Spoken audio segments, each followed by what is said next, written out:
Boa noite a todos. Senhor senador Tasso, nobre senador Jarbas, senhoras e senhores, companheiro Miller do Conselho, companheiro Queiroz. O fato de ter a passagem marcada já é uma garantia de que eu tentarei ser bastante breve, de forma a não cansar ninguém, senador, né? E tentar ser o mais objetivo possível na minha rápida explanação. E com relação à PEC 21, eu gostaria de fazer algumas considerações bem sucintas no que diz respeito aos seguintes aspectos. Nós, normalmente, quando tratamos do sistema de segurança pública do país, o fazemos em função de fatos ocorridos que geralmente levam a um clima emocional por excelência.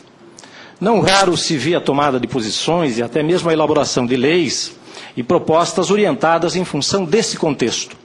E isso normalmente é um fator de preocupação, porque as coisas acabam não se fazendo, ainda que com a melhor das intenções, de maneira equilibrada, tranquila, bem avaliada.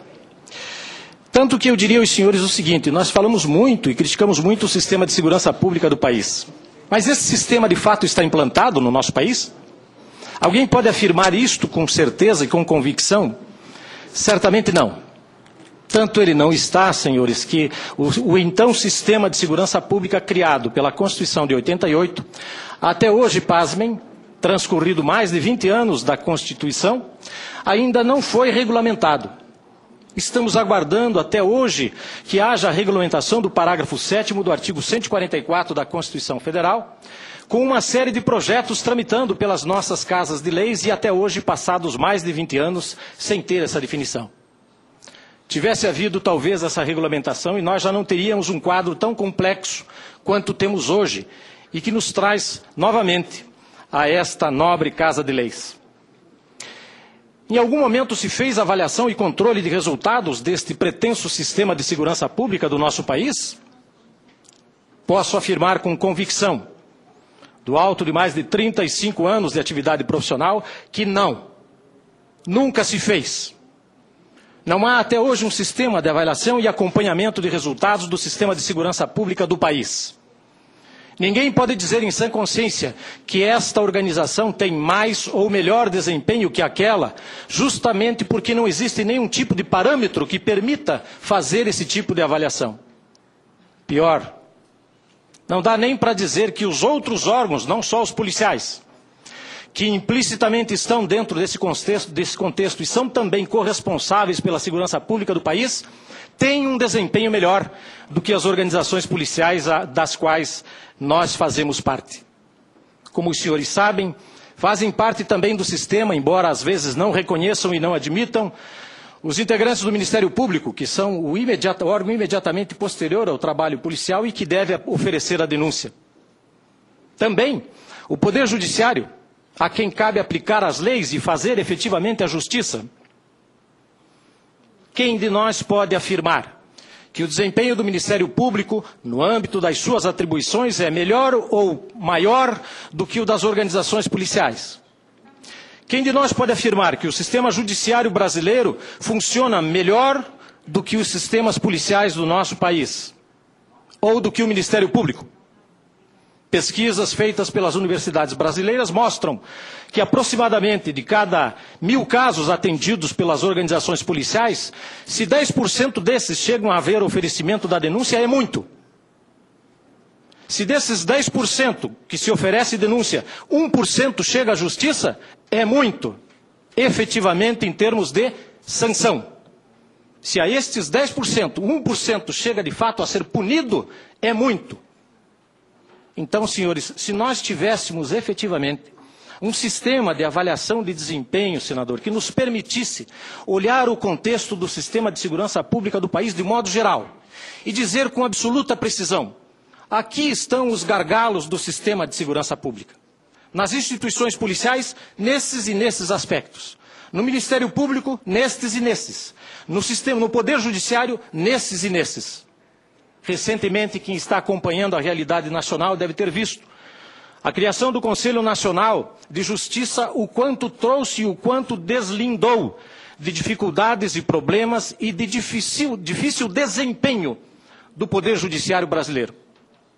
Como ficaram desnudados, senador, as deficiências do Poder Judiciário? Como ficou desnudado a ambiência de impunidade que graça no país e que o Poder Judiciário não consegue dar conta e reconhece isso porque os números e os levantamentos do Conselho Nacional de Justiça provam e demonstram isso de maneira absolutamente transparente. Então eu diria que pensar em segurança pública e no sistema implicaria em pensar nesse contexto como um todo.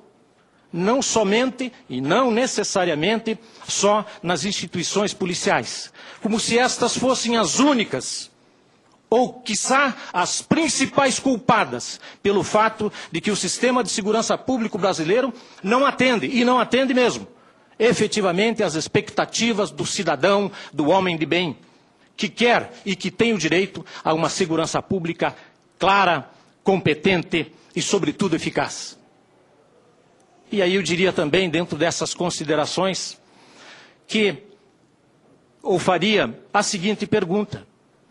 Toda a sociedade brasileira há décadas, e isto está muito bem historiado, senador, na justificativa da PEC 21, há décadas clama por melhor condição de segurança pública. Há décadas. E eu perguntaria, em algum momento a segurança pública foi ou é, hoje, prioridade para os nossos governos? Em todos os níveis. Não me refiro a um governo. Não tenho linha política, não tenho linha ideológica. Eu sou somente um servidor público, um cidadão que também quer segurança como todos nós. Já foi prioridade, senhores? Nunca.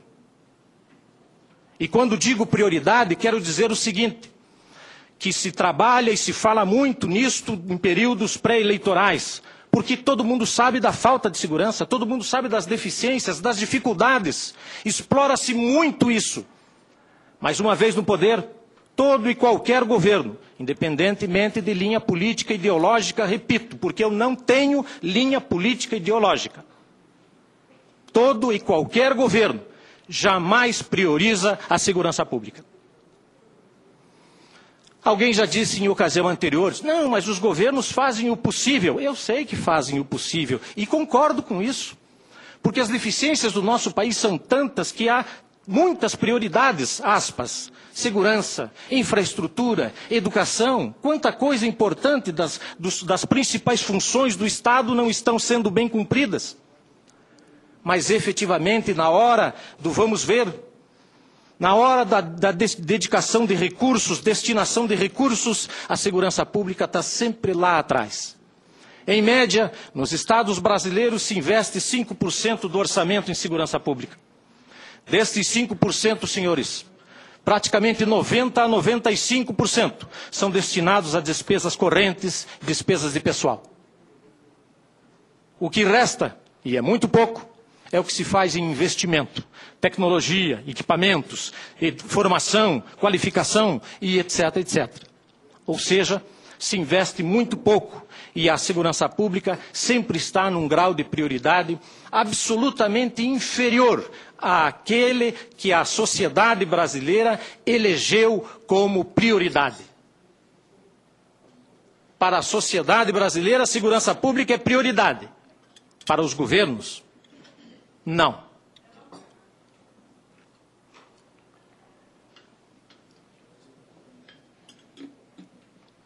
Ainda assim, nobres senadores, a análise da PEC 21 mostra que ela tem bastante aspectos positivos.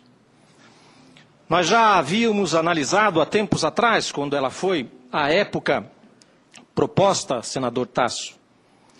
Tínhamos tido, na ocasião, reuniões com outros senadores, com o senhor, inclusive, evidentemente, com o senador hoje falecido, ACM, e discutimos até a exaustão, digamos assim, na época, a PEC 21.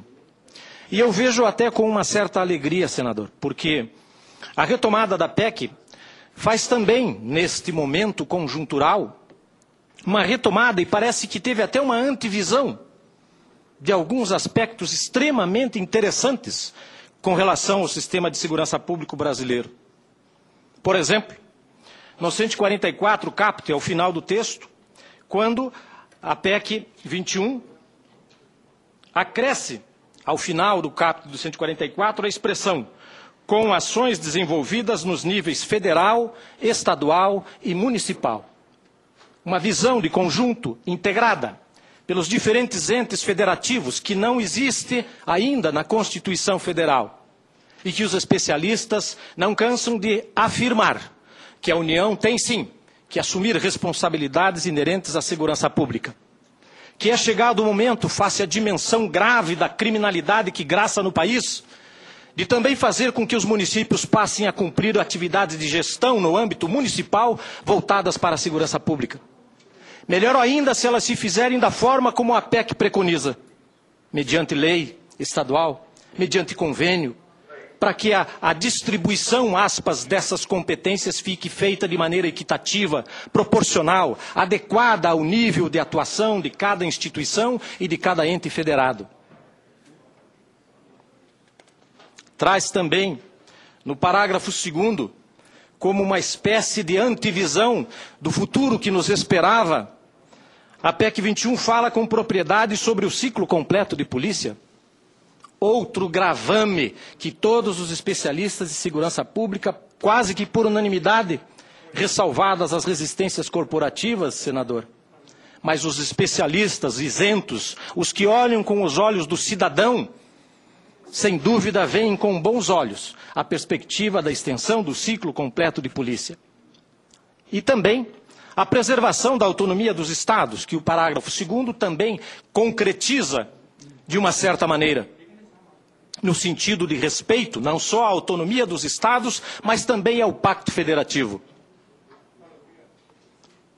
Também inova, de acordo com a visão dos profissionais, quando fala no Banco Único de Dados, na medida em que este banco de dados seja construído efetivamente com a participação de todos os entes e que a gestão e a consulta seja compartilhada, para que não se instale dentro do sistema monopólio, para que não se faça disso um instrumento de pressão política ou de qualquer outra natureza. Feliz ao comentar no parágrafo 9º a necessidade de atuação conjunta entre as diferentes instituições que atuam no campo da segurança pública.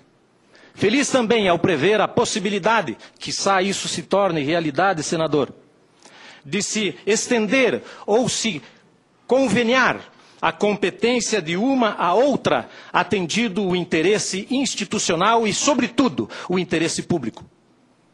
Porque todo mundo sabe, quem milita na área sabe, que determinados órgãos policiais que detêm uma competência exclusiva no bojo da Constituição Federal jamais conseguiram e dificilmente conseguirão exercitar essa competência em todos os recantos do país.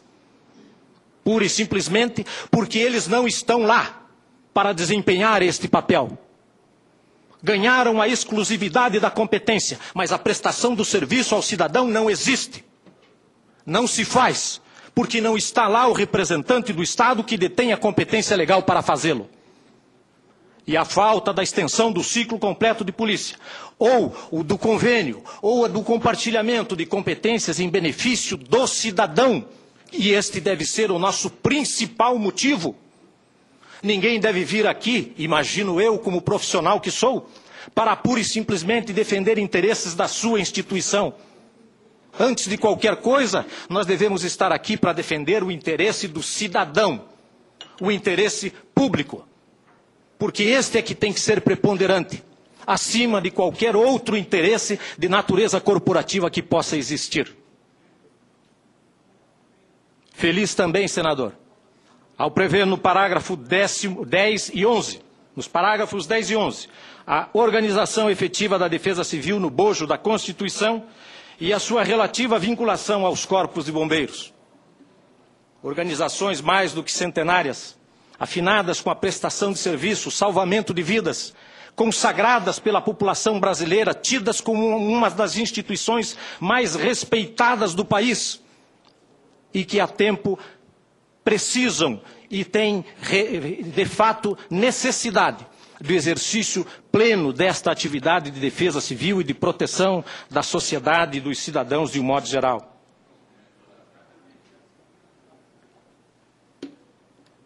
Por tais razões, senador, vejo com bons olhos esses aspectos que acabo de mencionar. Porque, coincidentemente, eles representam, sim, ou representarão, quiçá, avanços no sistema de segurança pública.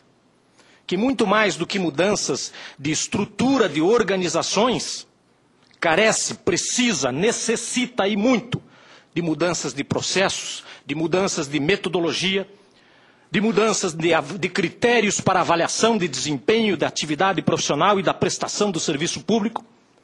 Dessas mudanças é que mais do que nunca o sistema de segurança pública precisa. E digo-lhes isso porque, como cidadão, a mim, como cidadão de bem, pouca importância teria, ou tem, se o profissional que me atende é militar ou é civil. Não me interessa. Me interessa que ele preste um serviço de qualidade. Isto sim. Me interessa que ele preste um serviço pronto, rápido, competente e eficaz. Não estou preocupado se ele veste uma farda ou se ele está com um terno e gravata. Assim como não me constrange ver efetivos das polícias militares trabalhando no litoral do nosso país, no período de verão, de bermuda e de sandália, porque estão adequados ao ambiente em que estão trabalhando. E a natureza da sua instituição, militar ou civil, pouquíssima importância tem para o cidadão de bem. Então, senhores, em muitas ocasiões, me perdoem, senhores senadores, companheiros, se tenho a ousadia de dizer de que discutir a natureza das instituições policiais do país tem pouca relevância ou nenhuma tem para o cidadão de bem. Discutir a natureza das instituições atendem mais interesses corporativos, atendem ranço político-ideológico, oriundo do período militar, atendem interesses pessoais de quem não quer ser submetido a apurações e responsabilidades funcionais mais fortes, como o sistema militar exige. Mas em momento algum, senhores, atende o interesse do cidadão. E é o do cidadão, em primeiro lugar, que nós temos que atender. Por isso, senhores senadores, se sugestões eu pudesse dar, e se me permitirem, confesso que vou ousar enviar, senador Tasso, senador Jarbas, eu diria que seria conveniente, apesar de todos os aspectos positivos que a PEC 21 apresenta e que eu já mencionei en passant, mas ainda assim, seria conveniente manter a constitucionalização dos órgãos de segurança pública. Porque, como eu disse, a natureza desses órgãos não tem relevância nenhuma para o cidadão de bem ou para qualquer cidadão que quer serviços de segurança. Seria conveniente, sim, promover mudanças na questão de competências, assim como estas relacionadas com o ciclo completo, com a possibilidade de convênios, olhando sempre com os olhos do cidadão de bem. Em que esse tipo de mudança beneficia o cidadão? Não se ela beneficia os integrantes da Polícia Militar, não se ela beneficia os integrantes da Polícia Civil ou da Polícia Federal. Isto interessa? Em segundo plano, interessa. Mas em primeiro plano, interessa saber o que é do interesse e realmente pode representar benefícios e melhor qualidade de serviço de segurança para o cidadão. Este tem que ser o nosso referencial. Os outros todos, de natureza corporativa, se podem ser aceitos eventualmente, e podem, mas num segundo plano. Nunca na frente. Porque se colocarmos isso na frente, nós estamos pondo o carro na frente dos bois, para usar o jargão popular que todo mundo entende. E seria necessário instituir minimamente que fosse, pelo menos aspectos gerais, de aferição de desempenho dos órgãos policiais brasileiros.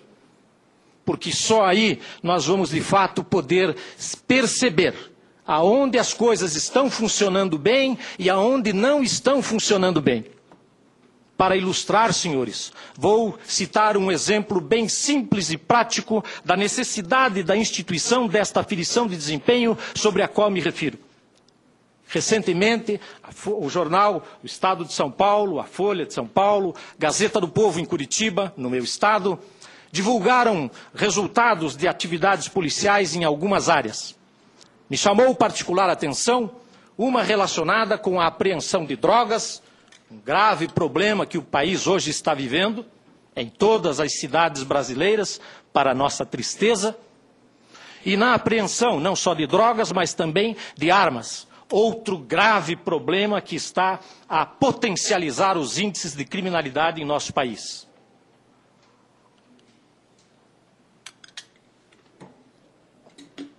Como os senhores bem sabem, estas duas atribuições são atribuições exclusivas da Polícia Federal.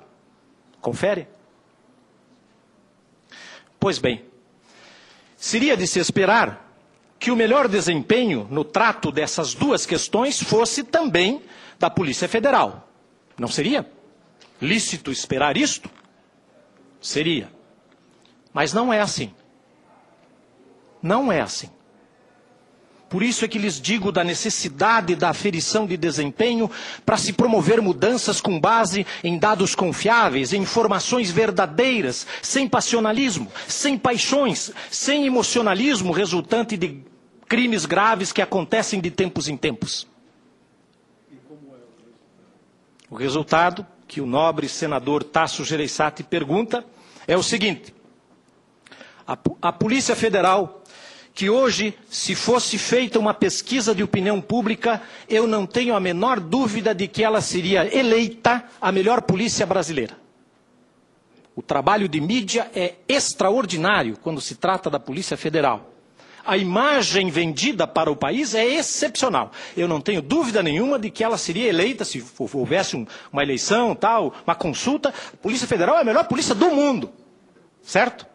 Pois bem, no caso dessas finalidades precípuas da Polícia Federal, quem mais apreende drogas no país e armas no Brasil é a Polícia Militar. Em segundo lugar, a Polícia Civil. E em terceiro e último lugar, a Polícia Federal. De formas que, orientados pelo emocionalismo e pela mídia, o brasileiro, se consultado fosse hoje, além de eleger a Polícia Federal como a melhor polícia do Brasil, erroneamente, pois ela seria de pior desempenho nas suas atribuições finalísticas, sem pensar duas vezes, preferiria apagar a Polícia Civil e a Polícia Militar do mapa e do bojo da Constituição. Por isso é que eu lhes digo que é preciso haver imparcialidade. É preciso se trabalhar com dados confiáveis. É preciso fazer esta aferição de desempenho e de resultados, para nós sabermos e podermos afirmar com certeza, com convicção, quem está trabalhando bem e quem não está. Onde estão os gargalos do sistema de segurança pública do país como um todo. Por isso a minha sugestão, além destas que eu fiz, senador, seria que nós utilizássemos os prazos que a própria PEC 21 menciona, variando de 2 a 5 anos, para, dentre as mudanças, além dessas sugestões que eu fiz, instituir a aferição de desempenho, com metas, objetivos claramente definidos de acordo com a competência institucional e constitucional de cada um dos órgãos de segurança pública. E aí sim, transcorrido esse prazo e fazendo-se esta aferição, nós teríamos dados confiáveis, corretos, parâmetros idôneos e verdadeiros, para promover efetivamente a mudança nos gargalos, aonde o sistema hoje não funciona. Mas alguns já estão identificados. E eu acho que a PEC teve este mérito.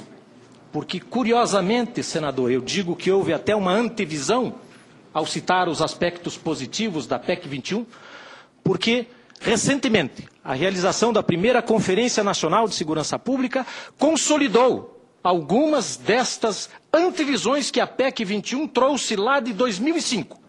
E nós agora, em 2009, ao encerramento da CONSEG, convalidamos de uma certa forma, sem estar a ela vinculados, porque agora é que ela foi de novo trazida à tona, e, no entanto, estão lá. Justamente esses critérios, alguns desses critérios que a PEC 21 teve a previsão lá atrás e inseriu, e agora estão consolidados com a Conferência Nacional de Segurança Pública.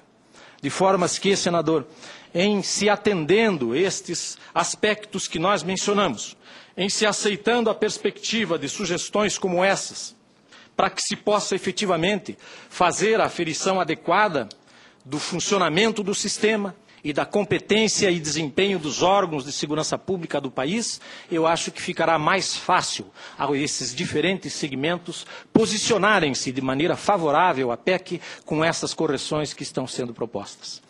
Essas seriam as considerações. Eu faço voto, senador, que ela tenha um bom trâmite e que essas perspectivas de correções e ajustes sejam levadas em consideração para que tenhamos efetivamente um resultado positivo e que atenda, sobretudo, reafirmo, não necessariamente os interesses corporativos, mas o interesse público, sobretudo o interesse do cidadão brasileiro. Muito obrigado.